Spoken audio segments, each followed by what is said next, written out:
I want you to really hear me when I say this. The Catholic Church wasn't just sitting on the sidelines during the transatlantic slave trade. It was writing the permission slip.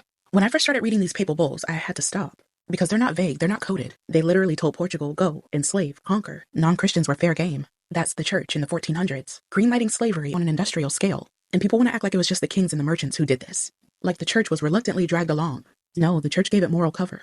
It said God is on your side while you shackle people in your holes and steal them from their homelands. And it wasn't just Europe. I'm talking about Catholic priests writing with conquistadors, crossing oceans to save souls with one hand, while overseeing forced labor with the other. Baptisms at sword point.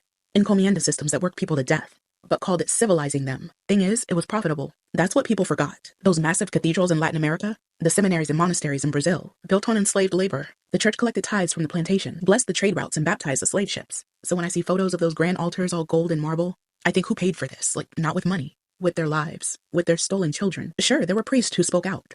There were always people in the church who knew that it was evil. But the institution, the Vatican, it didn't abolish anything. It hedged. It compromised. It stayed quiet while millions were taken. Even when abolition movements exploded in the 1800s, the church would issue these careful, qualified condemnations of unjust slavery. Like, what does that even mean? Which part was just? The chains? The auction blocks? The branding iron? Please, and let's talk about reparations. The church still holds lands, art, gold, wealth that was built on bodies. They'll apologize in statements. They'll talk about healing, but have they given any of it back? Opened all the archives? Funded reparations meaningfully? It's not enough to say sorry. It's enough to hold a mass atonement while you sit on stolen riches. Because here's the truth that no one wants to say out loud. The Catholic Church helped build the slave trade, blessed it, justified it, profited from it.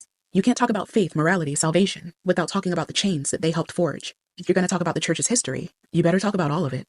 The prayers, the whips, the conversions at gunpoint, the gold. That's the real story, and it deserves to be told.